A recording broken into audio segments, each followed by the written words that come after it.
नमस्ते विद्यार्थी मित्रांनो. आज आपण आपल्या मराठीच्या पुस्तकातला 11वा पाठ शिकणार आहोत. मित्रांनो, पाठाचं नाव आहे गोष्ट अरुणिमाची. लेखिका आहेत सुप्रिया खोत. सुरुवातीला आपण लेखिकेचा परिचय करून घेऊया. सुप्रिया खोत या अलीकडच्या काळातील प्रसिद्ध लेखिका आहेत. विविध वृत्तपत्रातून व मासिकातून त्यांनी लेखन केलेलं आहे. महाराष्ट्र टाइम्स, पुढारी, कृषीवर यासारख्या विविध वृत्तपत्रांमधून सदर लेखन करण्याचं त्यांनी काम केलेलं आहे. त्याचबरोबर छात्र प्रबोधन पुणे येथे सहाय्यक संपादिका म्हणून काही काळ त्या कार्यरत होत्या. तर अशा सुप्रिया खोत यांनी हा लिहिलेला पाठ आहे गोष्ट अरुणिमाची. तर मित्रांनो, कोण आहे अरुणिमा? काय आहे तिची गोष्ट? गोष्ट म्हणण्यापेक्षा एक सत्यकथा आहे, जीवनातलं वास्तव सांगणारी कथा आहे. जी मुलगी आज हयात आहे की जिचं वय अवघं 32 वर्षाचं आहे. अवघ्या 25व्या वर्षी जगातलं सर्वोच्च शिखर माउंट एव्हरेस्ट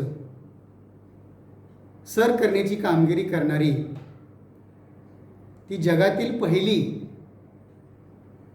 आणि भारतातील सुद्धा पहिली अशी अपंग महिला आहे. तर अशा जिद्दी, धैर्यवान, महत्त्वाकांक्षी, प्रयत्नवादी अरुणिमाची गोष्ट आज आपण अभ्यासणार आहोत. मित्रांनो, जिद्द, चिकाटी, दुर्दम्य, महत्त्वाकांक्षा, प्रयत्नवाद याचं मूर्तिमंत उदाहरण म्हणजे अरुणिमा. अपघातामुळे आलेलं अपंगत्व, पण या अपंगत्वावर हार न मानता उलट ध्येयाचं उंच शिखर गाठण्यासाठी अरुणिमा सज्ज झाली आणि खरोखरच तिनं एव्हरेस्ट सर करून दाखवलं. एव्हरेस्ट सर करणं हे भल्या भल्यांचं स्वप्न असतं, पण त्यासाठी आवश्यक असते ती सकारात्मक दृष्टी. आपण धडधाकट असून प्रत्येक वेळेला वेगवेगळी कारणं सांगत असतो. बघा ना, विचार करा, तुम्ही विद्यार्थी अभ्यास करत असताना किती कारणं आपण देत असतो.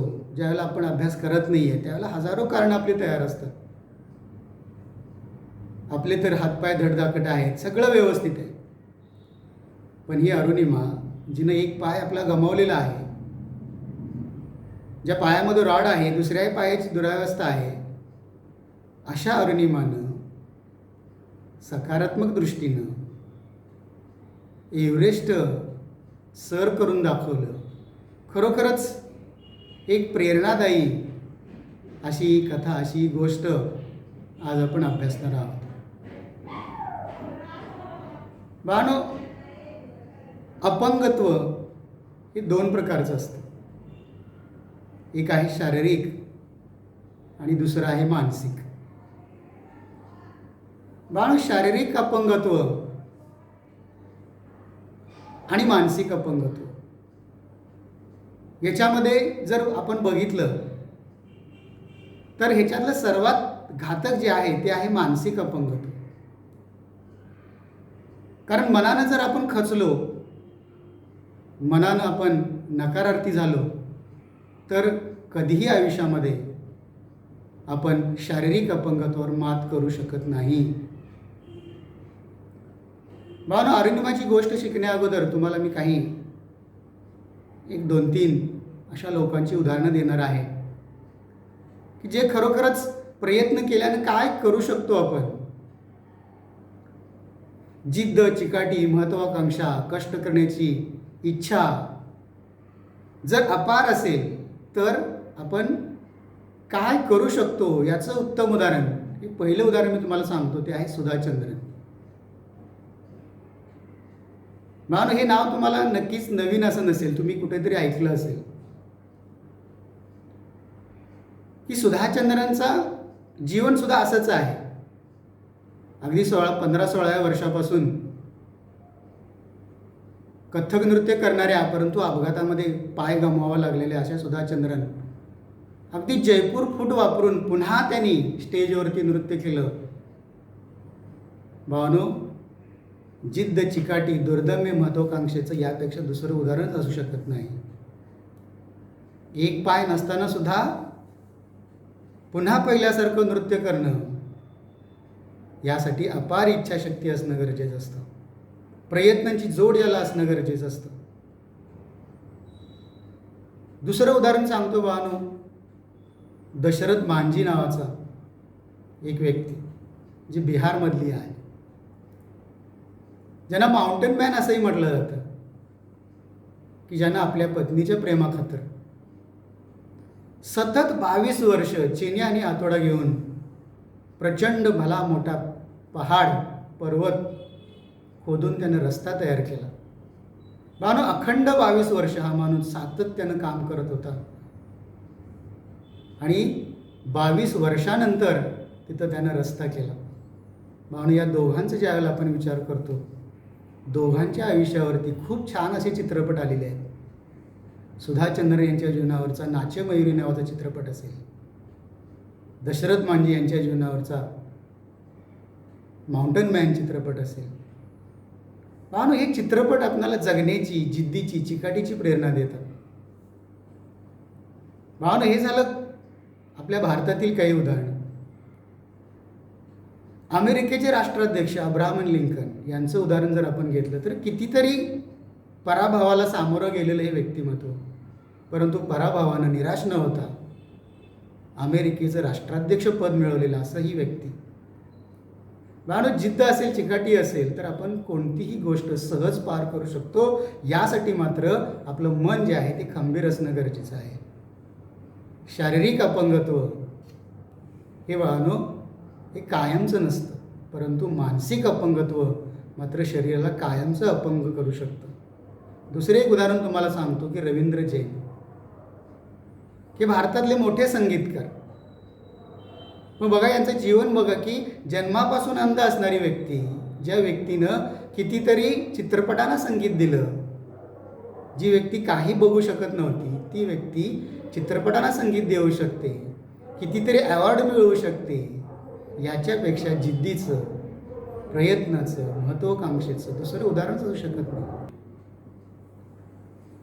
तर विद्यार्थी मित्रांनो, या अशा उदाहरणावरून आपल्याला असं दिसतं की जीवनामध्ये जर सकारात्मक दृष्टी असेल, मानसिक इच्छाशक्ती असेल तर आपण कोणत्याही गोष्टीवर सहज मात आपल्याला करता येते. तर भावांनो, असा हा पाठ जो आहे, साधारणपणे आपण पाठाचा प्रकार जर बघितला तर ही अरुणिमा स्वतःची गोष्ट स्वतःच्या भाषेमध्ये सांगायला लागलेली आहे. म्हणजे पाठाचा प्रकार जर आपण बघितला तर आपल्याला ही आत्मवृत्त आहे. आपण सहज गुगलवर शोधलं तर आज आपल्याला अरुणिमा सिन्हा असं नाव जरी शोधलं तरी तुम्हाला तिथं दिसेल की माउंट एव्हरेस्ट करणारी पहिली महिला आणि माउंट एव्हरेस्ट सर करणारी पहिली अपंग भारतीय, अशी जिची ख्याती आहे अशी ही अरुणिमा सिन्हा. भावानो, या अरुणिमा सिन्हाचा जन्म 20 जुलै 1988 उत्तर प्रदेश राज्यामध्ये लखनौपासून 200 किलोमीटर अंतरावर असलेल्या आंबेडकर नगर या गावी झाला. वडील, ती लहान असतानाच वडिलांचं निधन झालं, त्यामुळं घरी कर्ता पुरुष असं नाही आहे. पण हिच्या बहिणीचे पती, ज्यांना ती भाईसाहेब म्हणायची, अशा भाईसाहेब यांचाच आधार काय तो या अरुणिमाच्या कुटुंबाला होता. पण बाळांनो, एक लक्षात ठेवा की अरुणिमाचं ती म्हणते की माझं अहोभाग्य असं की मी ज्या कुटुंबामध्ये जन्माला आले ते कुटुंब हे खेळावरती प्रेम करणारं होतं. बघा विद्यार्थी मित्रांनो, तुम्हाला पुन्हा एकदा सांगतो, जी गोष्ट आज आपण अरुणिमाची पाहणार आहे, जे जिद्दी अरुणिमाची आहे, ती अरुणिमा सुरुवातीला एक खेळाडू आहे. मी यासाठी सांगतोय की खेळाडू किंवा खेळ हा आपल्याला जगायला शिकवतो. खेळामधून मनोधैर्य वाढतं, जिद्द, चिकाटी, नेतृत्व गुण आलेल्या संकटाला सामोरं जाणं, अपयश पचवणं, हे आपल्याला सगळं खेळ शिकवतो. त्यामुळं सगळ्यांनी लक्षात ठेवायला पाहिजे की अरुणिमा ही पहिल्यांदा खेळाडू आहे. व्हॉलीबॉल आणि फुटबॉल या खेळामधली ती नॅशनल चॅम्पियनशिप मिळवणारी खेळाडू आहे. आणि या सगळ्या गोष्टीचा फायदा, या खेळाचा फायदा अरुणिमाला आपल्या जीवनामध्ये झालेला आहे. भावनो, घडलेलं काय आहे? अरुणिमा नोकरीच्या शोधात दिल्लीला निघालेली आहे. तिला कॉल लेटर पण आलेला आहे. पण त्या कॉल लेटरमध्ये एक चूक घडलेली आहे की तिची जन्मतारीख ही चुकीची होती आणि तिला ते निस्तरण्यासाठी हा सगळा घोळ जो आहे तो तिला निस्तरायचा होता आणि त्यासाठी तिला दिल्लीला जाणं भाग होतं. 11 एप्रिल 2011 या दिवशी पद्मावती एक्सप्रेसनं ती लखनौहून दिल्लीला निघालेली आहे. पण बाळानो, अरुणिमाच्या नशिबामध्ये वेगळंच काहीतरी लिहून ठेवलेलं होतं. गाडी निघालेली आहे, गाडीनं वेग घेतलेला आहे, सगळे लोक गाडीमधून प्रवास करत आहेत. परंतु एवढ्यात काही तरुणांचं लक्ष अरुणिमाकडे गेलं आणि अरुणिमाच्या गळ्यात असणारी सोन्याची चेन, या सोन्याच्या चेनमुळं अरुणिमा अडचणीत आली. त्या तरुणांनी अरुणिमाला पकडलं, तिच्या गळ्यातली सोन्याची चेन खेचण्याचा प्रयत्न केला. भावनो, अरुणिमा ही खेळाडू आहे, नॅशनल चॅम्पियनशिप मिळवलेली खेळाडू आहे आणि त्यामुळं तिनंही सुरुवातीला या तरुणांचा प्रतिकार केला.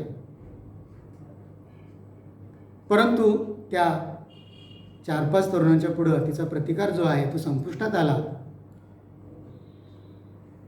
अगोदरच चिडलेले तरुण, या तरुणांनी काय केलं असेल अरुणिमाला, तर चक्क तिचे हातपाय धरून तिला चक्क रेल्वेच्या बाहेर फेकून दिलेलं आहे.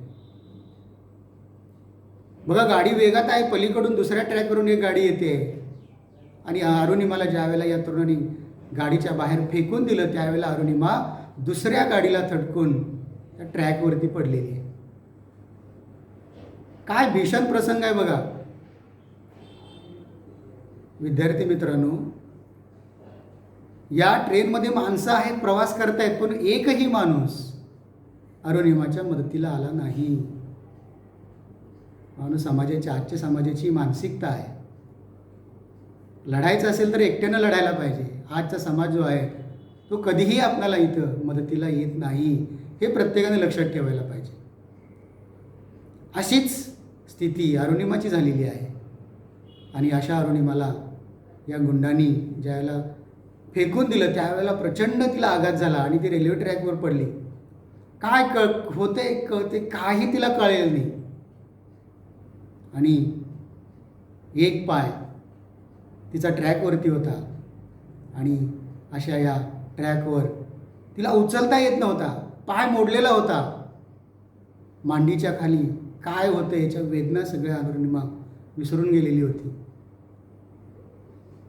पाय उचलून बाजूला ठेवायचे हेही तिला कळत नव्हतं, इतक्या वेदना होत होत्या. आणि मित्रांनो, जवळजवळ त्या रात्रभर अरुणिमा त्या ट्रॅकवर होती. तिला काही कळलं नाही बिचारीला, तिची शुद्धच हरपलेली होती. आणि अशा या एका रात्रीमध्ये तब्बल 49 रेल्वेगाड्या तिच्या पायावरून गेलेल्या होत्या.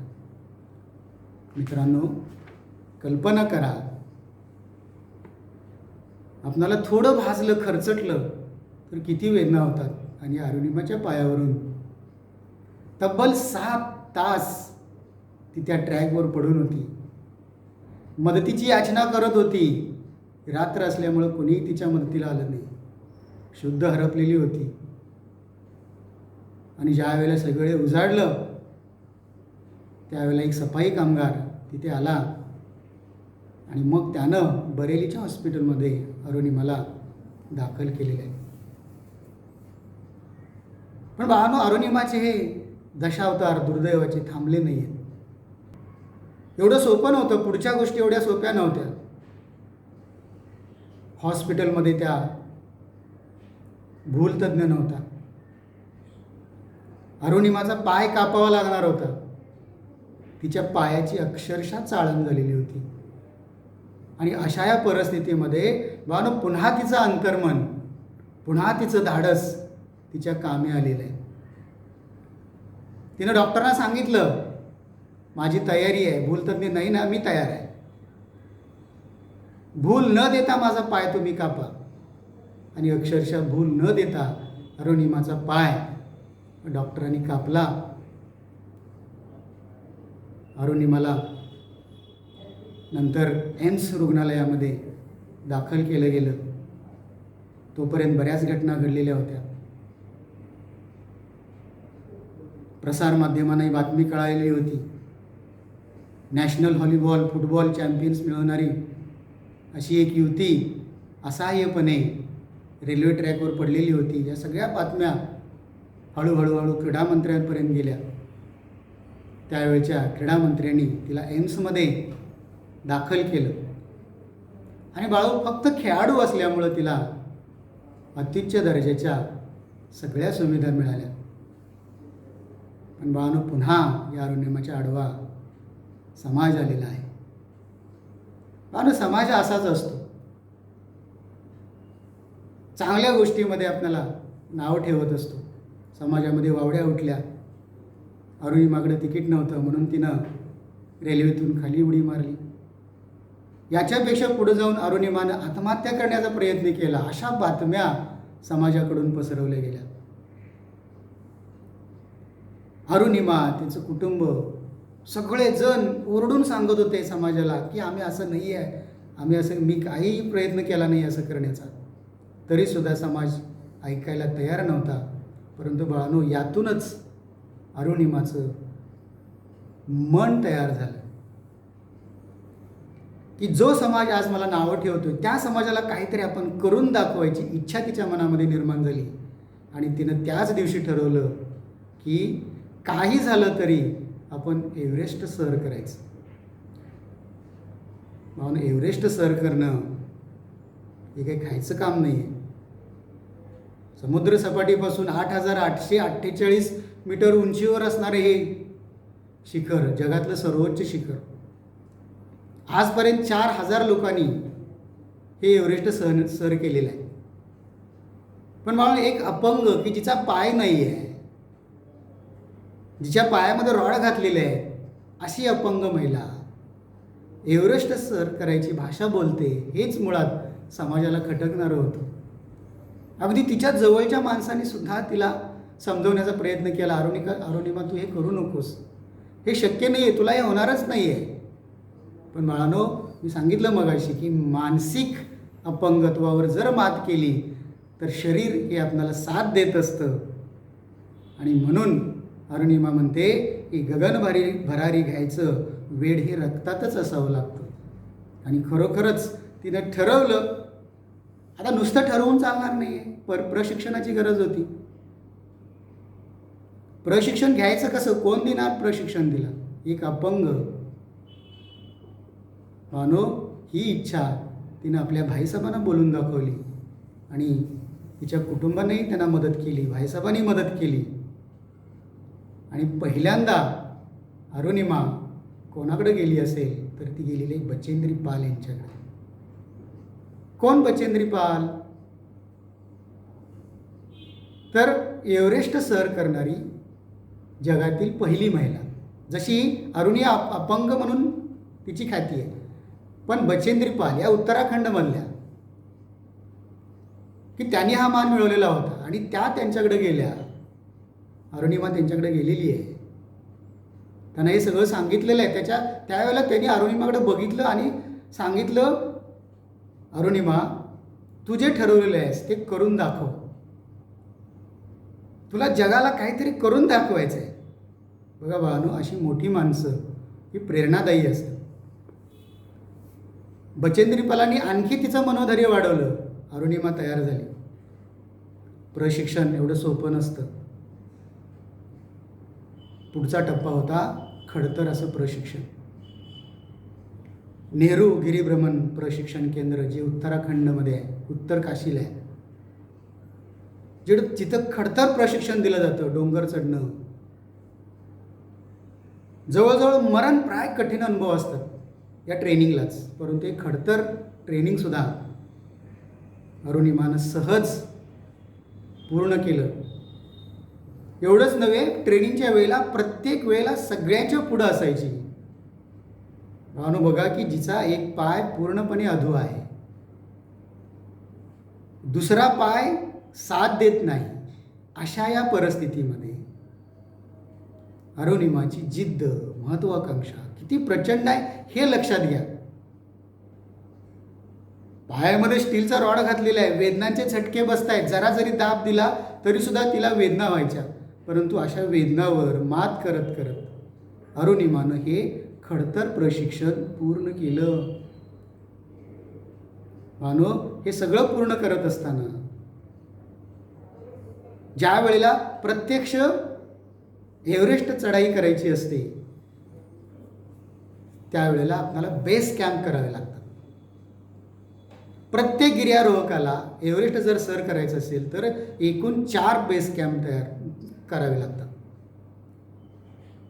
आणि हे बेस कॅम्प करत असताना तुम्हाला या शेर्पांची मदत आवश्यक असते.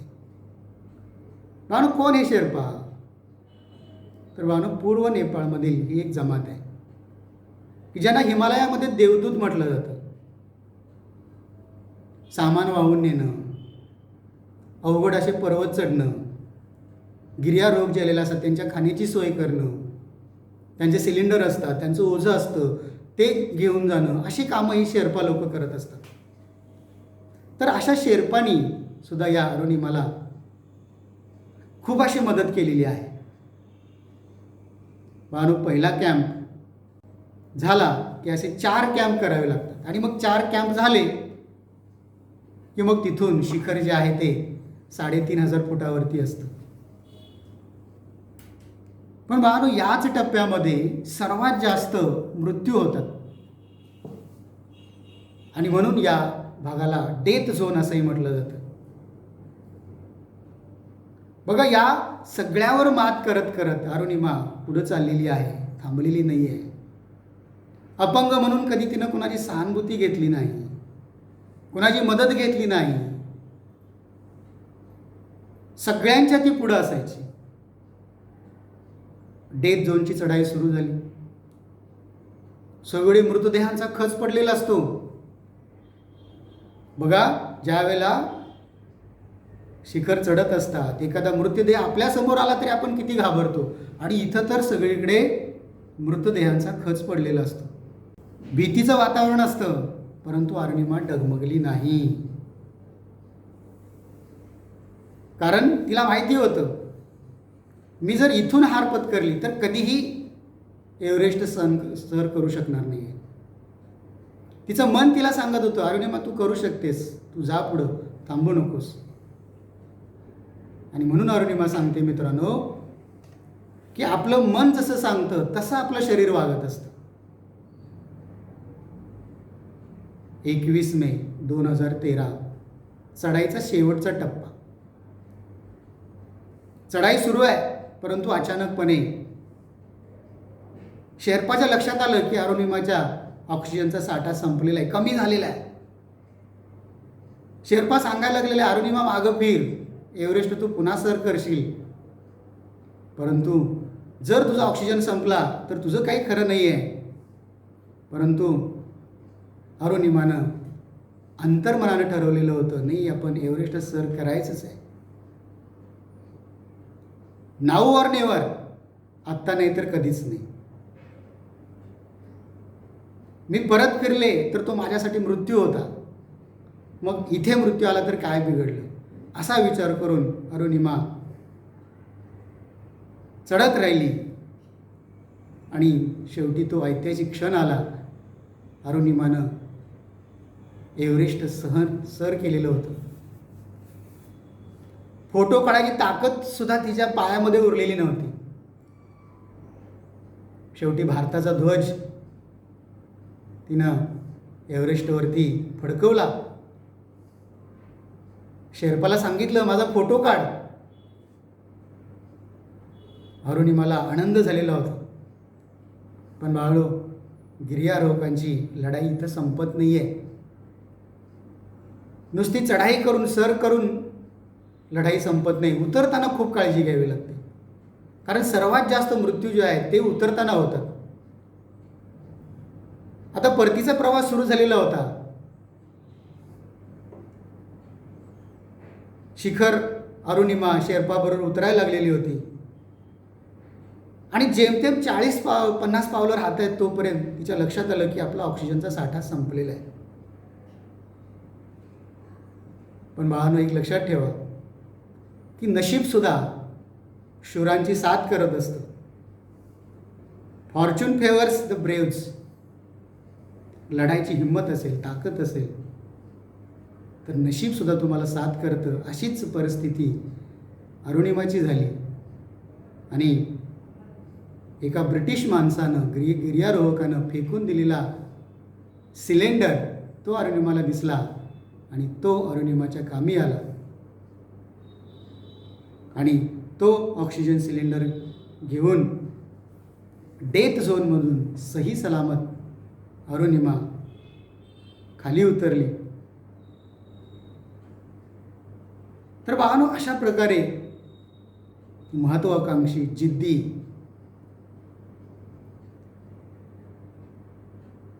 प्रयत्नवादी, सकारात्मक दृष्टिकोन असणारी अशी ही अरुणिमा. या अरुणिमाची गोष्ट इथं संपत नाही. इथून पुढं खऱ्या अर्थानं अरुणिमाची गोष्ट सुरू होते, जी अरुणिमा तुमच्यामध्ये लपलेली आहे. तुमच्यामध्ये दडलेल्या अरुणिमाची गोष्ट आता तुम्हाला सुरू करायची आहे. भावना, जसं गिर्यारोहणानं अरुणिमाला खूप काही धडे दिले, तिच्यात आत्मविश्वास जागवला, नेतृत्व, गटबांधणी या सगळ्या गोष्टी तिला शिकवल्या. एक पोलादी कणखरपणा या गिर्यारोहणानं अरुणिमाला दिला. बानो, या सगळ्या गोष्टी तुमच्यामध्ये पण असतात, परंतु त्या कृतीमध्ये आल्या पाहिजेत. शिक्षण म्हणजे नेमकं काय? तर जे कृतीमध्ये येतं ते शिक्षण. नुसतं पुस्तकं वाचून प्रेरणा घेऊन होणार नाही. भावना, जसं अरुणिमानं गिर्यारोहणामध्ये यश मिळवलं तसं तुमचं क्षेत्र वेगळं असेल. की तुमचं एव्हरेस्ट वेगळं असेल. एव्हरेस्ट याचा अर्थ तुमचं ध्येय. प्रत्येकाचं क्षेत्र वेगळं असेल, प्रत्येकाचा विभाग वेगळा असेल, परंतु हे करत असताना ही अरुणिमाची सत्यकथा तुम्हाला प्रेरणादायी ठरेल. भावना, शारीरिक अपंगत्व हे बऱ्याच जणांना येतं, परंतु त्याच्यावरही मात करता येतंय असे दाखवणारी अरुणिमा आपण तर धडधाकट आहोत. बघा, अरुणिमा सांगते की ज्या वेळेला तुम्ही ध्येय साध्य करत असताना जर तुम्हाला अपयश आलं तर हे अपयश नसतं. ज्यावेळेला तुम्ही ध्येय साध्य करताना अपार कष्ट घेतलं, मेहनत घेतली, चिकाटीनं काम केलं आणि जर अपयश आलं तर ते तुम्हाला अपयश नाही आहे. त्यातून तुम्हाला बऱ्याच गोष्टी शिकता येतात. मानो, एका क्षेत्रामध्ये आलेलं अपयश हे अपयश नसतं. दुसरं क्षेत्र बघा, अरुणिमा आपल्याला हीच सांगते. विचार करा, 49 गाड्या ज्या पायावरून गेल्या त्याच पायानं जर एव्हरेस्टच सर केलं असेल तर मग आपण काय करायला पाहिजे, ही गोष्ट प्रत्येक विद्यार्थ्याने लक्षात घेतली पाहिजे. प्रत्येक वेळेला आपण कारणं सांगत बसतो, सहानुभूतीची अपेक्षा करतो, दयेची याचना करतो, मदतीची अपेक्षा करतो. इथं अरुणिमानं कोणाशी मदत घेतलेली नाही. अगदी शेर्पा सुद्धा तिला फक्त तिच्या बरोबर आहे, कधीही तिला त्यानं मदत केलेली नाही आहे. इतकी प्रचंड इच्छाशक्ती, दुर्दम्य महत्त्वाकांक्षा, जिद्द, चिकाटी या सगळ्या जोरावर या अरुणिमानं जसं एव्हरेस्ट सर केलं, भावनो, तुम्हाला सुद्धा तुमच्या आयुष्यामध्ये असं एव्हरेस्ट सर करायचं आहे. भावांनो, प्रत्येकाच्या आतमध्ये एक अरुणिमा दडलेली आहे. फक्त त्या अरुणिमाला बाहेर आणण्यासाठी तुम्ही प्रयत्न करायला पाहिजे. तर तुम्हाला माझं एवढंच सांगणं आहे की अरुणिमाच्या या सत्यकथेतून तुम्ही जिद्द, महत्त्वाकांक्षा, दुर्दम्य इच्छाशक्ती या गुणांनी जर अभ्यास केला, परिश्रम केलं, तर बाळांनो खूप काही करता येतं. मला इथं कुसुमाग्रजांच्या कवितेच्या 2 ओळी शेवटी मी सांगतो की जे कोलंबसाचं गरवगीत नावाच्या कवितेतल्या ओळी आहेत. फक्त शेवटच्या 2 ओळी सांगतो की चला उभारू शुभ्र शिडेती गर्वाने, चला उभारू शुभ्र शिडेती गर्वाने, वरती कथा या खुळ्या सागराला, अनंत आमची ध्येयाशक्ती, अनंत अन आशा, किनारा तुला पामराला. मानो असाध्य ते करिता साध्य, कारण अभ्यास तुका म्हणे. सातत्यानं अभ्यास केला तर कुठलंही यश हे कठीण नाही. म्हणून तुकाराम महाराज एका उदाहरणामध्ये सांगतात की सातत्यानं जर विष आपण खाल्लं तर विष सुद्धा पचवता येतं. सातत्यानं परिश्रम केलं, सातत्यानं अभ्यास केला तर कुठलीही जगामध्ये गोष्ट ही अशक्य नाही. अगदी 25व्या वर्षामध्ये एव्हरेस्ट सर जर करत असेल अरुणिमा, तर मानो आपणही आत्ता हेच वय आहे, शालेय वय हेच काहीतरी ठरवण्याचं असतं, काहीतरी करून दाखवण्याचं असतं. याच वयामध्ये तुम्ही तुमचं ध्येय ठरवा. ध्येय निश्चित करण्यासाठी अरुणिमासारखी सकारात्मक दृष्टी ठेवा. धन्यवाद. तर विद्यार्थी मित्रांनो, अशा प्रकारे या पाठाचं अध्ययन करताना एकच गोष्ट मी तुम्हाला सांगू शकतो, ती म्हणजे या पाठामध्ये आलेले काही पारिभाषिक शब्द आहेत, काही हिंदीमधले आहेत, काही इंग्रजी आहेत. अलीकडच्या काळातील पाठ असल्यामुळे आपल्या मराठी भाषेनं अशा इंग्रजी शब्दांना बऱ्याच स्वीकारलेला आहे. तर या पारिभाषिक शब्दांचे अर्थ जे आहेत ते तुम्ही शोधा. त्याचबरोबर सर्वात शेवटचा एक भाग सांगतो, तो म्हणजे स्वमतासाठी आपल्याला काय विचारलं जाईल याच्यावरती. तर मगासपासून मी तुम्हाला सांगतोय की प्रत्येकामध्ये एक जिद्दी अरुणिमा आहे आणि या जिद्दी अरुणिमाविषयी तुमचं मत स्पष्ट करा, असंही तुम्हाला स्वमत विचारलं जाईल. किंवा तुमच्या मनातील एव्हरेस्ट शोधा आणि ते शब्दबद्ध करा. म्हणून प्रत्येकाच्या मनामध्ये एक एव्हरेस्ट लपलेला आहे. त्या एव्हरेस्टवर तुम्ही सगळेजण लक्ष केंद्रित करा आणि चालत राहा. तुम्हाला नक्कीच जीवनामध्ये यश मिळाल्याशिवाय राहणार नाही.